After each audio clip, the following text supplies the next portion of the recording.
Hey everyone, Jim Phoenix here, and boy, do we have another exciting episode of Invite Me In with the Buffy the Vampire Slayer edition, the home game.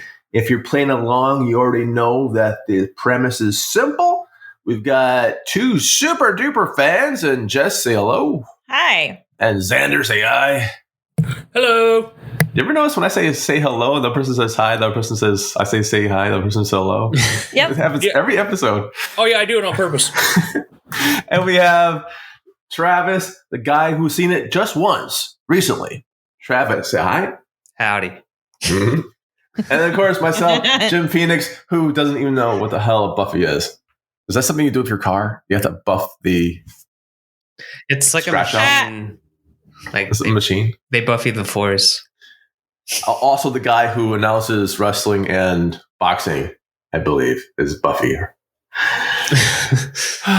Okay, so what's this one about? We're on episode 10 already? My God. Yeah. Yep. This one is called Nightmares, and this was my favorite episode out of the entire season. Wow. Holy shit, it's amazing.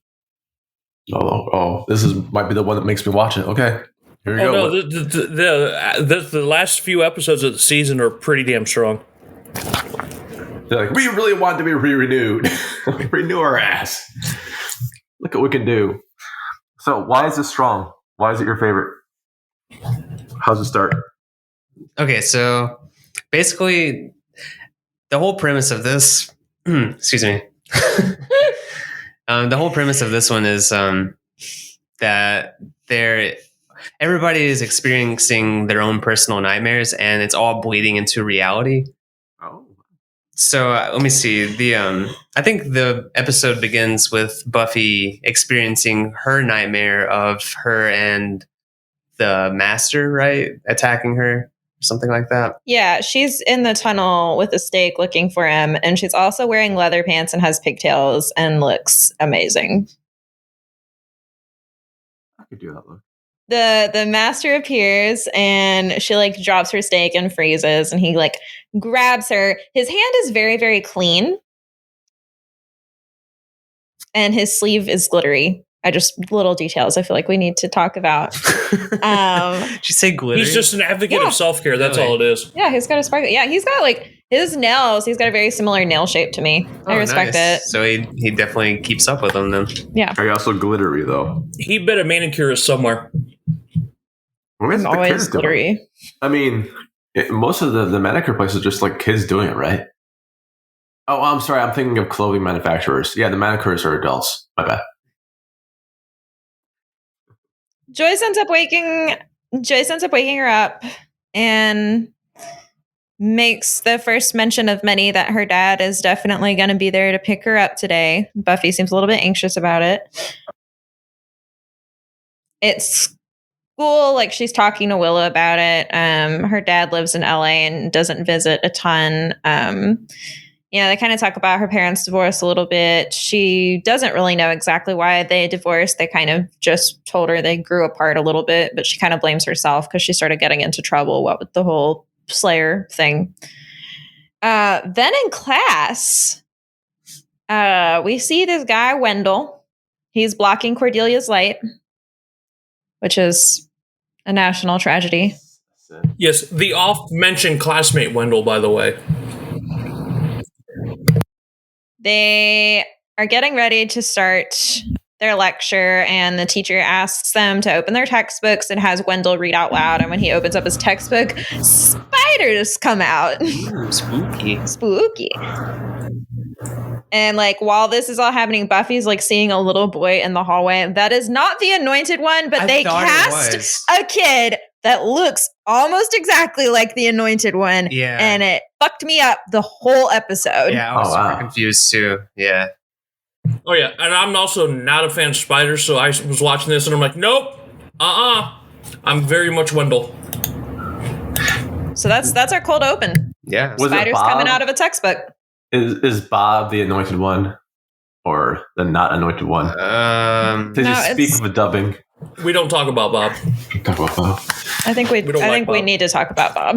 Bob. No one likes Bob. Oh, what movie was it? It's the Italian horror Giallo movie. Yeah, where they had like the small kid. Everyone could sort of it was act on as Last like a- Drive-In too. It was on this past season of Last Drive-In. Wasn't it House by the Cemetery? Yeah. Yes. Yeah. Holy shit, we 'Cause just watched I that remember recently specifically too. watching. I remember specifically watching it on this past season of Last Drive-In. Yeah, that kid was terrible.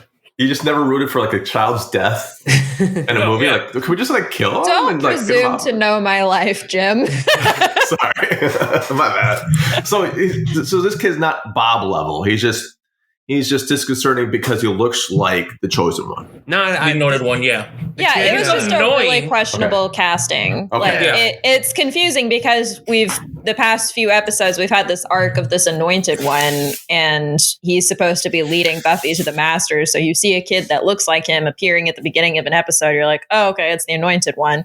And I've seen this episode a dozen times, and every single time I'm like, oh, that's the anointed one. Oh wait, no, it's not. Yeah. But other than that, the he's got a nice story in this episode. So Does he? Would you call it a nice story, Travis? it's not a nice story, but it's interesting.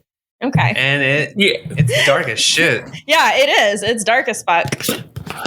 Travis Maybe relates a lot to this episode because he is afraid of spiders and he played baseball. Yes. Oh wow. I relate because my parents are going through a divorce, and I hate spiders. I relate yay. because I look just like the chosen one. I look like a 12-year-old boy. It's really weird. Have you It's a seen curse. the anointed one? Like what he looks like? I have no idea. No, I have. I don't even know if he was 12. I was just kind of making that part up. He's like 7, and he Seven. looks like a little shit. Well, I can't wait to play poker with everyone. I look 7. The ultimate baby face. Yeah. My name, the anointed one. Okay, so we have a pretty decent open. How does it go from there? So we see the master is lecturing the actual anointed one about fear, how fear defines us. And they're talking about how they feel changes happening up above.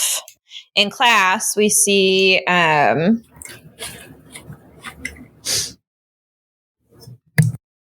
Giles? Joyce is dropping Buffy off. Sorry, I write initials for everybody, and I was trying to remember what J was. So Joyce asks Buffy about why she's been having all of these nightmares lately because she's been hearing her like screaming in her sleep. And Buffy keeps asking about her dad, trying to make sure that he's going to be there. She's kind of worried he's going to be a no-show, but he's supposed to pick her up at 3:30. Willow's concerned about the fact that the spiders just appeared from the textbook, which is legit. Like, it's a legit thing. Xander says he's not really scared of anything except for Nazis. Oh, I can't wait. Oh, that explains what the nightmare later is. Because we'll get to that later. I was wondering. Okay. Yeah. Sorry. In the library, Giles is like, he's lost. He got lost in the stacks. He seems a little bit off. He recommends that the trio go and talk to Wendell. And out in the quad, they're talking to him, and he's kind of defensive about spiders because Xander keeps calling them insects, and they're not insects, which, duh. And he's like getting really defensive because it's not that he hates spiders, it's that spiders hate him. He used to have like prize-winning show spiders, which, ew. Yeah. And he had to go, like, he went on some trip or something for a week, and his brother was supposed to take care of his spiders, but he left the heat lamp on the whole time, and they like fried to death, which is sad. Yeah, that it's like one of the only times I will ever feel sad for a spider. Yeah, so ever since then, he's been having this recurring nightmare where like spiders come out of his textbook. And he said when he was in class and it happened, he thought maybe he had just dozed off, but then everybody else started screaming too. And he was like, I don't know what I'm. It's terrible for your worst dream to come true, especially when it's something that should actually literally just be a dream, you know? Based off that conversation, I thought that this was something that happened to him regularly. Like, I didn't know if he had spiders just show up out of nowhere from like all kinds of things. Like he opens the fridge and it's just like, ah. They're all the spiders from Nightmare on Elm Street 5 that That's just where I got wrote. let loose in the wild. Yes. We were talking about Nightmare on Elm Street 5 Dream Child, or I think that's it. Yeah, it's Dream Child. And apparently there was a scene where they had a lot of spiders, like 1,000 spiders. Okay, 200. 200 spiders. 200,000 spiders. Oh my Yes, god. 200,000 spiders. They hand painted them red and green, which I feel like is animal cruelty, but I don't know. And the director legitimately doesn't know what happened to the spiders afterwards. They filmed the scene, the spiders were all pissed off, and then they went on to the next thing. He was like, I don't know who took care of it. Maybe the spider wranglers. Maybe they're just loose in the streets of Los Angeles. We don't know. Maybe the chuds. They need spiders too.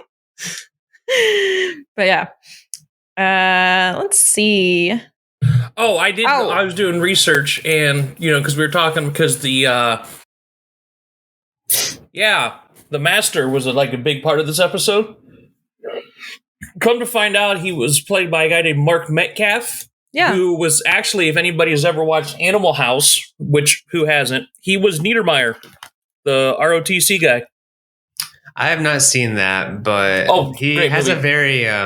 he has a very familiar sounding voice. I haven't looked him up yet. He did a lot of television beforehand. Like I said, he was Niedermeyer.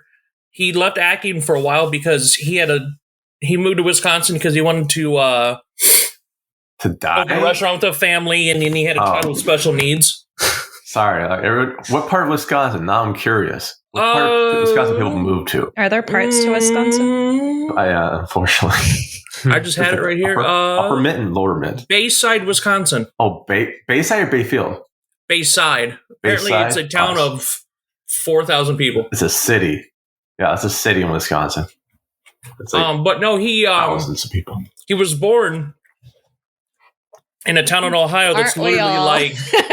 But no, the town he was born in is literally half an hour from me right now.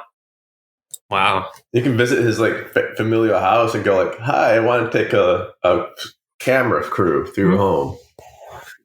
And we can see where he grew up, which is what Rob Lowe did, by the way, in his own show before. That doesn't surprise me about Rob Lowe. Right? It's like, hi, people who don't really know me. I'm famous, so I want to go through my old house. Hope you don't mind. I've already brought a camera crew here. I love Rob Lowe's son, who likes to make fun of Rob Lowe's selfies that he posts on his social media. Really? Yeah. They have a good show together. Rob Lowe and his two kids, like the one, I think he has like 3 sons, and one was like, no, we're cool. And the other 2 are like, yeah, let's go for a field trip, Dad. And, mayhem. Doesn't he also have like some kind of ghost hunting show? Maybe that's what it was. Maybe that was what the field trips were, just ghost hunting. I have the search for Bigfoot was one of them. Yeah, that's it. I think that's the thing I'm thinking of. Yeah, he actually has that. Have you not heard of that? No. Yeah, it's really weird if you think about it, because I wouldn't really associate Rob Lowe with that. No, not at all. But it's not bad TV, though. And neither was this episode. There you go. Yeah, back to this episode that we're on right now, right? Yeah. Rob Lowe is not in this one, or is he? Not yet. No. He's a spider.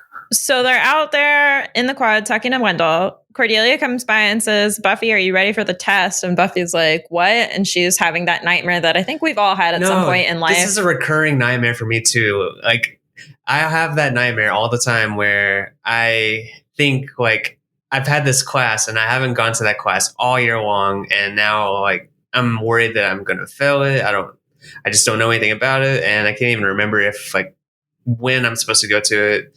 It always messes me up. So I related to this so hard. Yeah. Yeah, she's got to go to history class. Cordelia basically has to guide her there because she doesn't even know where the classroom is. And, she's taking the test. Her pencil breaks. It takes her an hour to sharpen it.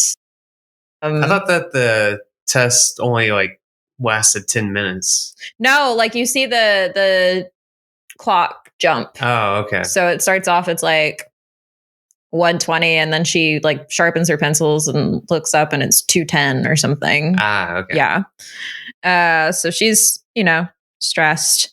In the hall, we see the kid has appeared again.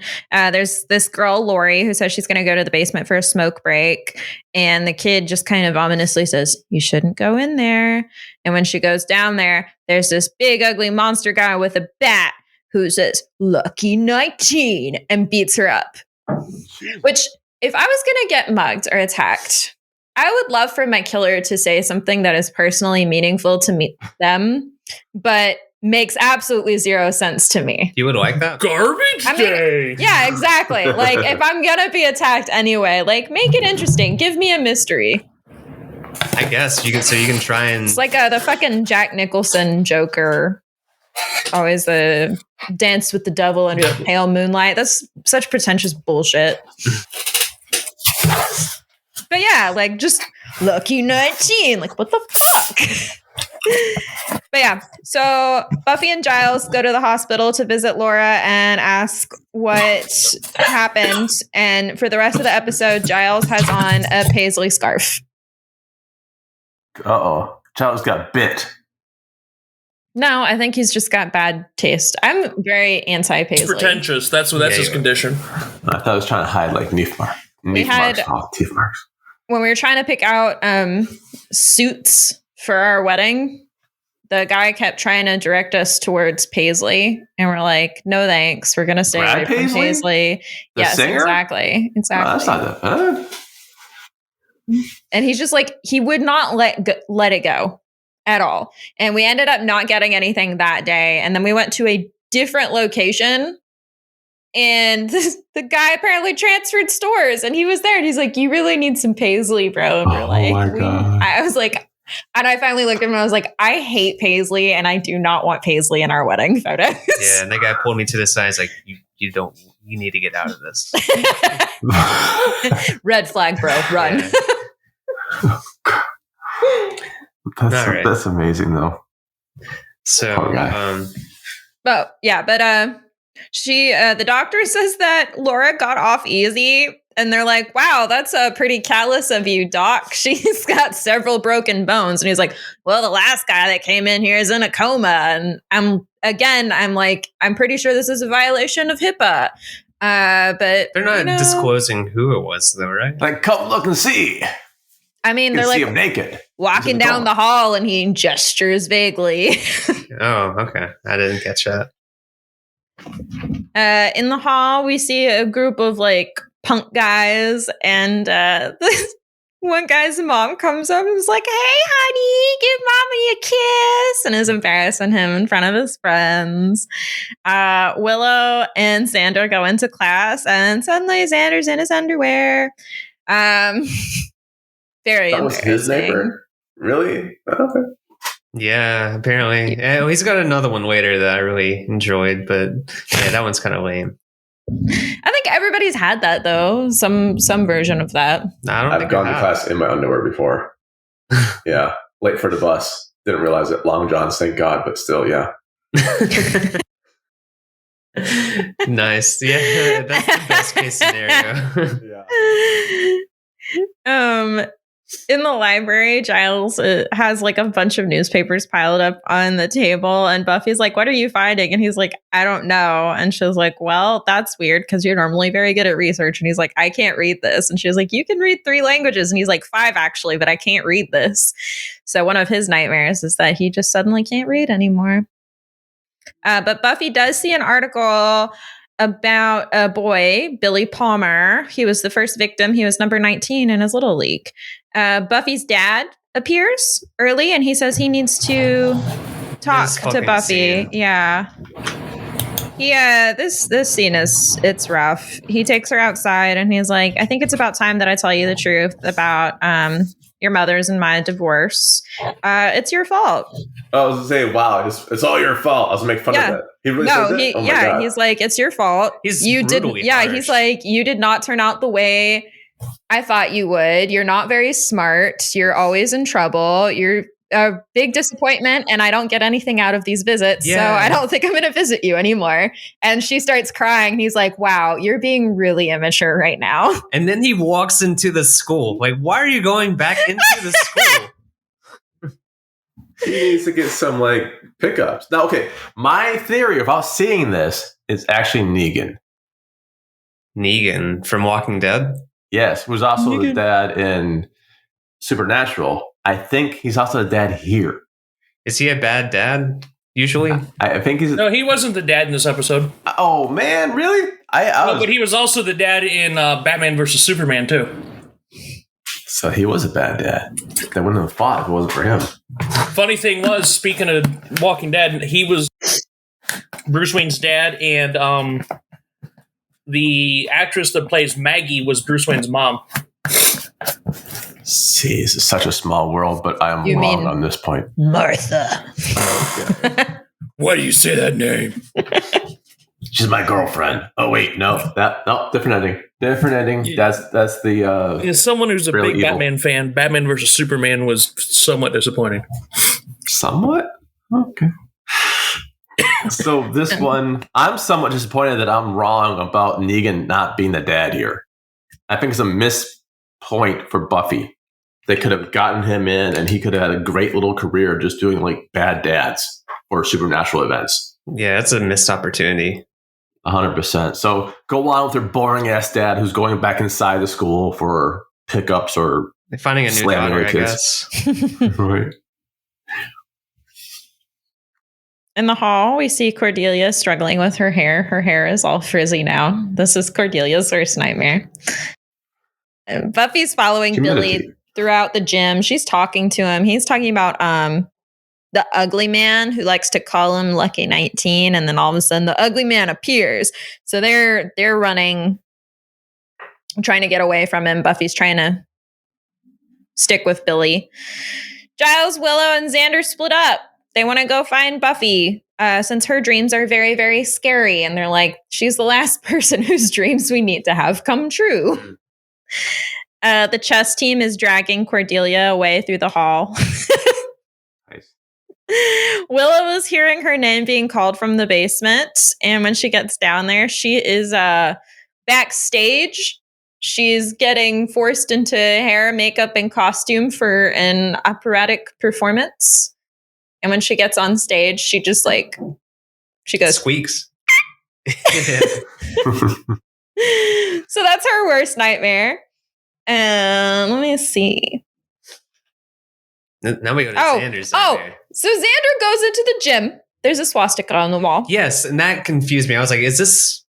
so he sees it, what happens is his nightmare ends up... So he's being lured away into this building by pieces of chocolate. Hold on. Because he sees a candy bar on the ground, and picks it up and eats it. To be fair, you don't waste candy bars. Several times. Several times. And this reminded me that Family Guy scene. Ooh, piece of candy. Ooh, piece of candy. Ooh, piece of candy. Ultimately, though, it leads him to this clown. Apparently, he had a traumatic experience with his 6th birthday party where a clown chased him. Oh. But I was thinking, whenever the swastikas were shown there, I was like, is this a Nazi clown? Did he have some kind of weird experience with that or something? That was my question for you. About exactly it. If it was a Nazi clown? Yeah, I was like, the swastikas and the bad experience of a clown. Was it? As the dead Kennedys once said, Nazi clowns fuck off. Very nice. But that clown was creepy, dude. I love creepy clowns and killer clowns. He's being chased down the hallway with a clown that's just laughing the entire time, and he's got a knife. And I don't know. It was one of the highlights of the episode for me. Yeah. Let's see. Oh, the music cue that's happening as he's following this trail of candy is very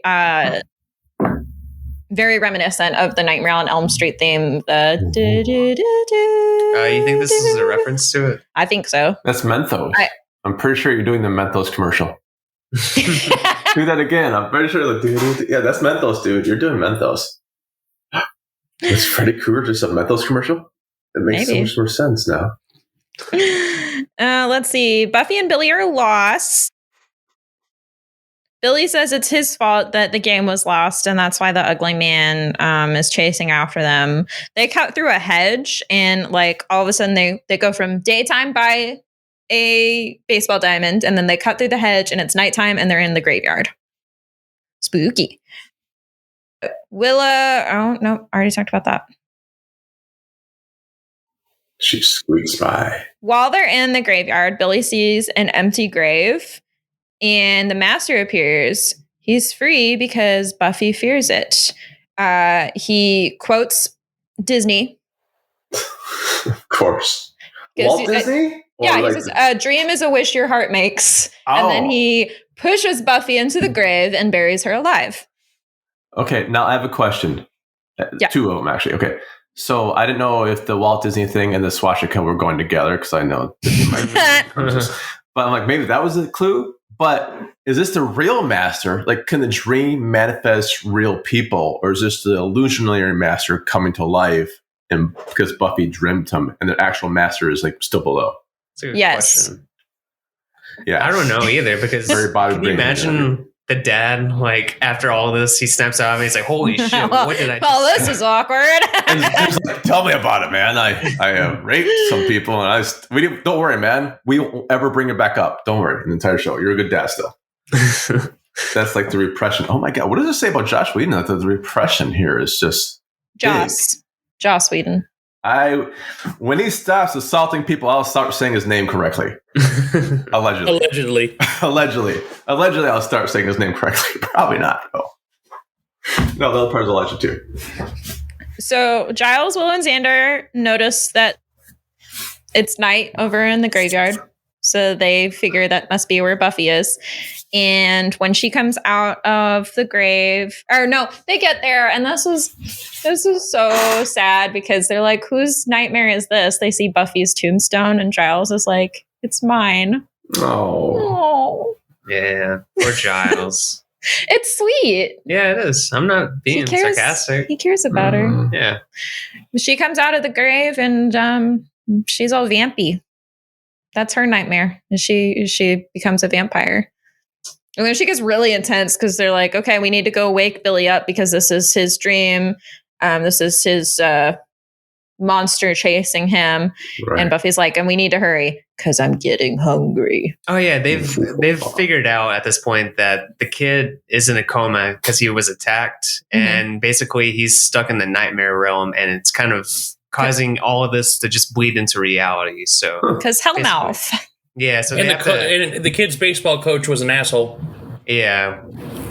Wait, the kid's coach attacked him? Yeah, well, I think so. Yeah, well, that's revealed at the very end. Yeah, sorry, I didn't mean to spoil it, but yeah.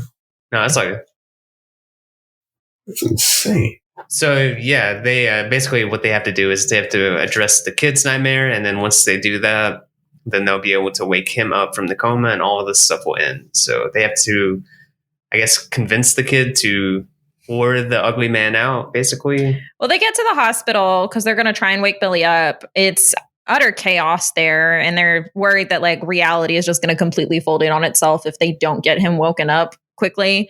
The ugly man comes in and Buffy fights him. So she's got like Slayer strength and vampire strength all in one. She's fighting him really well. You can tell where the stunt double is because the wig does not match Sarah Michelle Gellar's hair color. Like there are certain shots where the blonde is much blonder.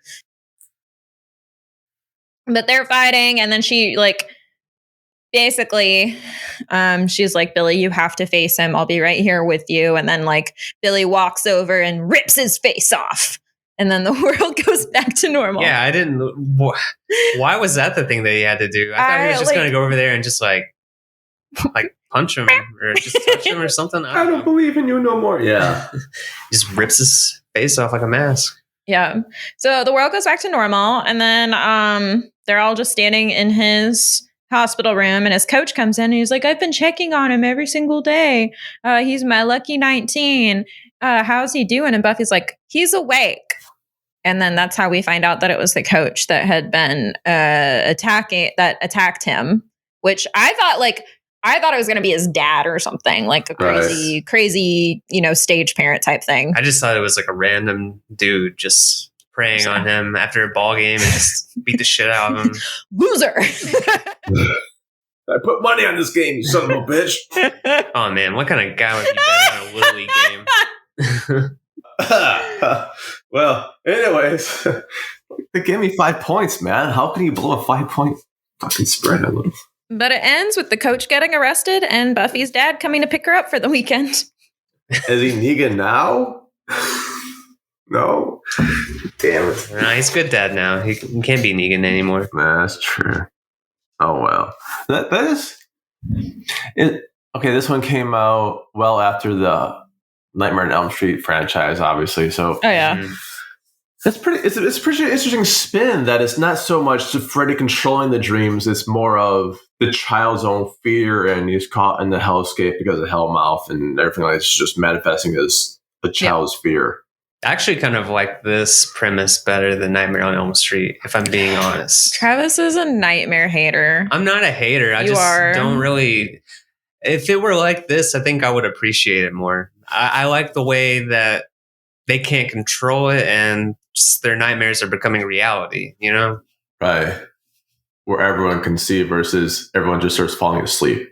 Yeah. It feels like nobody's really addressing it, though, in this episode. Everybody's just kind of rolling with it. But then again, people get killed at the school. Yeah, I mean, you're even starting to see more and more often whenever shit goes down and Buffy's asking people what happened. They're not, earlier in the season, people are like, why do you care? And now they're like, oh yeah, this is what happened. Like they're just kind of not asking questions about why Buffy needs to know. They just know that stuff's getting handled whenever she asks questions. So cool. Yeah, there's a whole lot of just accepting of your fate in Sunnydale. Yeah, I mean, they must be just used to all this happening. How long has the Hellmouth been here? Was it like always there and all this stuff has always been occurring in this town? Or is it like a recent thing? I'm not entirely sure. I think it's kind of one of those things like we'll talk about it in a later episode where they're trying to open up the Hellmouth. So I think it's one of those things that the forces can get strong, like wax and wane. And it's not the only Hellmouth. There are other Hellmouths that exist. That hasn't been established yet, has it? No, that'll be established in like season 3. I think I dated one, by the way. A Hellmouth? Yeah, I think I dated a Hellmouth. And sometimes we actually say open up the Hellmouth. And it has different connotation completely than this episode probably. I'm still working on that joke, but thanks for the pity laugh. You should have seen Jesse's face. Not much of the pity laugh. Okay, fine, whatever. I'll work on this one. I'm gonna make it the best joke in the world, and people are like, why did they laugh at the joke? I don't know. Editing. This is me editing. Xander, where's your toolbox of laughter, man? I need some kind of laugh. No. Oh, I don't have it up right now. Oh, that's what she said. No, wait. Hold on. What now? So what do you guys... Okay, this does sound like an interesting episode, and this is one of the reasons... my favorite Nightmare on Elm Street is Dream Warriors. Yes, that's the best one. They're actually cognizant of the dream. They can fight back against it. There's only one Friday the 13th I didn't like. You mean Nightmare on Elm Street? Oh, no, I don't talk about that one. We don't talk about that. Doesn't exist. Oh, the FVJ? Yeah, no, the reboot remake one. I've never watched it for a good reason. Oh, you've never watched it? I've never seen it. Rorschach's in it, though? Yeah, he's a decent Freddy, I think. I think I've seen reviews and it's no. But no, Freddy's Dead's the only one I don't like. Oh, that's the next one we're going to cover. Everybody, I've heard so much bad stuff about that one, and I even like 4 and 5. I like 4 and 5. I'm a defender of 4 and 5. I like 5 makes absolutely no fucking sense, but I enjoy it. 5 is the weakest of those. Yeah, that's the one that I was like, no, the story totally makes sense, and then I tried to explain it, and I was like, nope, it doesn't make any sense. What's Freddy's Dead, by the way? Is that like 6 or? Yeah, that's 6. But then we get New Nightmare after that, which is super meta, which is fun. That would be pre-Scream Wes Craven meta movie. We get was that pre-Scream? Yeah, it was 94. Oh wow. Yeah, it was a couple years. And then we get Heather Langenkamp back. So who we love, who actually is an ordained minister, I heard. Yeah. That's always amazing, man. And her husband runs a pretty big. Her and her husband run a pretty big movie effects company. Nice. They did Cabin in the Woods, among other stuff. Okay, Cabin in the Woods. That's the one I always confuse with something else. It's the one where they have Thor's brother in it, right? No, Chris Hemsworth. No, it is Thor. It's Chris Hemsworth. Oh, it is Thor. Yeah. Damn it, they look alike. I have no idea if it's him or the other one. Fantastic movie, by the way. No, Thor's brother is in Hunger Games. Yeah. Okay, so he's in Hunger Games. He was also, Chris Hemsworth was also in the reboot of Red Dawn, too. Like, he made these movies pre-Thor. Okay, so which one's Liam Hemsworth. That's Liam Hemsworth okay, was there. Hunger Games. He was engaged to Miley is Cyrus. Thor. We're Yes. not even calling him like Chris Hemsworth's brother. We're just saying Thor's brothers. We don't know either of their names. Oh God, don't listen to I us know now. their names. It's just a We mouthful. just like watching you squirm. He's got some good stuff. All right, so this episode is gonna be a damn cool because I do like these things. I do like the setups. Man, it's getting really close for me. Just going, okay, F it, I'm gonna watch an episode. Oh no, This might be it. First season overall is very good. Yeah, I think the first season gets a lot of unwarranted hate, I think. Yeah, It's like any series that's still trying to find its footing in season 1. But I think it's got a lot of really good Monster of the Week episodes. It does a good job of having like an overall seasonal arc without it with only 12 episodes. And it's not it could something like this could easily fall the way of being hokey or goofy. Right. And it doesn't. You talking about this episode alone, or no? Just in general, like when you have like shows like this that focus on the freaks of the week and spooky monsters, you could easily. I've seen it in movies and it's campy at points. Let's not pretend it's not. No. You can have campiness, but it doesn't overdo it. It has that fine line between serious and campy. Like X-Files was like that. There were some goofy episodes of the X-Files, and it's not easy to straddle that line. X-Files, the original, the remake, or the reboot, I should say. No, the original. Okay. I didn't watch the reboot. X-Files was very freak of the week for a long time. Yeah, I can kind of see it. Mm-hmm. We can probably do one of those later on too. So for this episode, based on this episode alone, let's go with, I can't remember where I would start with. Jess, we'll start with you because I don't think we start with you often. So what do you think? What's the rating for this episode alone? Oh, 5 out of 5. Well, holy shit. Okay.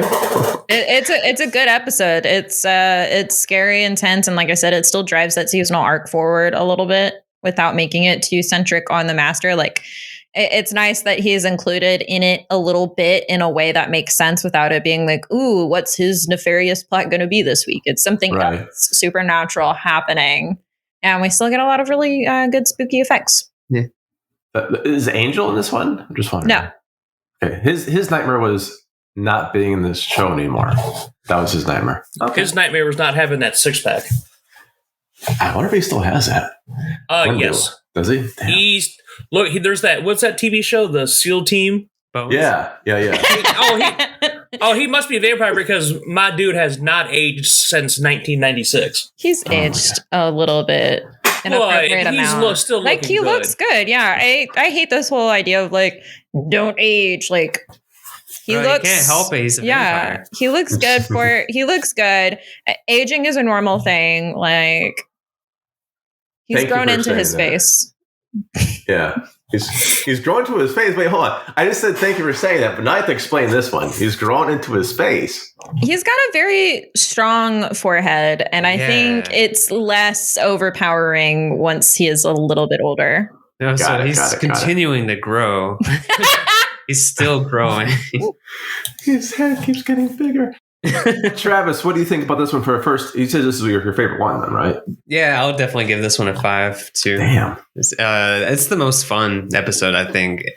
And it has like a pretty dark story with the kid too, and I kind of appreciate a little bit of darkness in this stuff because you don't really expect that for a TV show. That's on cable. Yeah, a show that's trying to get approved for future seasons wants to put a kid in a coma because he lost a Little League game. That's bold. Yeah, That's bold. I appreciate it too. And yeah, it's just a lot of fun. I love the whole concept of the nightmares just becoming reality. And yeah, that's all I can say about it. It's great. That sounds cool. Then, okay, Xander, what's your rating for this one? I'd give it a solid 4.5. Okay, good. Now I don't have to watch it anymore. Go ahead. Why 4.5, not 5? Well, it's not because I honestly think if there's any episode that's better than this one, it's the season finale, which we'll get to here soon. But no, it's incredibly solid. Like I thought that the concept, the whole nightmare concept was, somewhat, it was an original concept. It got dark when it got to, like, there was emotional parts, like the scene with the nightmare Buffy had about her dad, just like leaving her and blaming her they both did very, very good, like emotional without making it overboard. Right. Like overall, this was one of the stronger episodes. It moved along the main storyline at a decent pace. It was one of those where everybody had their moments. It's nice to have an episode with, like, Buffy's the main character, obviously, but it's almost like an ensemble, and when everybody gets their little moments, plus you get to see Xander punch a clown in the face. No, okay. That's all interesting, and I'm glad you brought up the ensemble part of it. At this point, during the taping of this season, when it gets released, is Willow or Buffy a bigger known star? I would say that Sarah Michelle Gellar was the bigger star at this point. What did she do before? I'm kind of... was it All My Children? Okay, maybe that's why. And then, because we all know Bandcamp. Yeah, no, this came out... No, that would have been season 3 or 4 of this. Oh, really? Bandcamp comes out after... Yeah, you're talking like 99? Hold on, American Pie. By the way, if you look it up real quick. If American Pie aged well, it did not. No, but it's still fun to watch. Nothing from that time. Depends how drunk I am, yeah. 99. So you're 99. talking season 3, season 4. I wonder if this lands her American Pie then. That's weird. It probably, I wouldn't, I'm sure it helped. I mean, because at this point she was known by this point, because you're talking 3 seasons of, let's see here, 3 seasons of Buffy the Vampire Slayer. She had been doing... She was all kinds of movies and TV shows before that, and was Buffy super well received when it first came out? Like, was it a big show around that time? Mm-hmm. It was actually a mid-season replacement for a show that never got renewed. What was that show? Do you know? Savannah. Savannah. It was a very soap opera-ish TV show. It was an Aaron Spelling, the guy that did Charlie's Angels, 90210, that sort of thing. Yeah. This was a mid-season replacement, and then Savannah never came back, which is why it's a mid-season, which is why it kind of wraps up as solid as Buffy does, because mid-season they didn't know it was coming back, and they actually had filmed the entire season complete before they released the first episode, just in case. Just like we're doing. Just in case. Well, just because, that sincerely, I think that's kind of how we started out, really, too. Here. I think this is working brilliantly. So thanks for all of that. Damn. I won't watch this episode yet, then. I won't. This is probably the closest one. This might be the first one. I'm going to reserve my judgment on an episode to watch after we get through down this entire first season. It might come down to just like, ooh, this and the season finale, or maybe the first one, because I just do want to see Julie Benz in vampire makeup. Oh no, the next episode, the one that comes, the penultimate episode, is still really solid too. Is it? Damn it! Oh yeah, well, It's a Cordelia episode, and we love Cordelia on this show. I'm pretty sure that's all marketing. Yeah. All right. Well, awesome. Well, this sounds like another great episode wrap up, a big, strong episode for everyone. And boy, I can't wait to hear what's next, because I have no idea. I'm the dude that has no idea. So on behalf of myself, Jim Phoenix, and my special guests, Xander and Travis and Jess, I'd like to bid you all bye-byes. Till next time.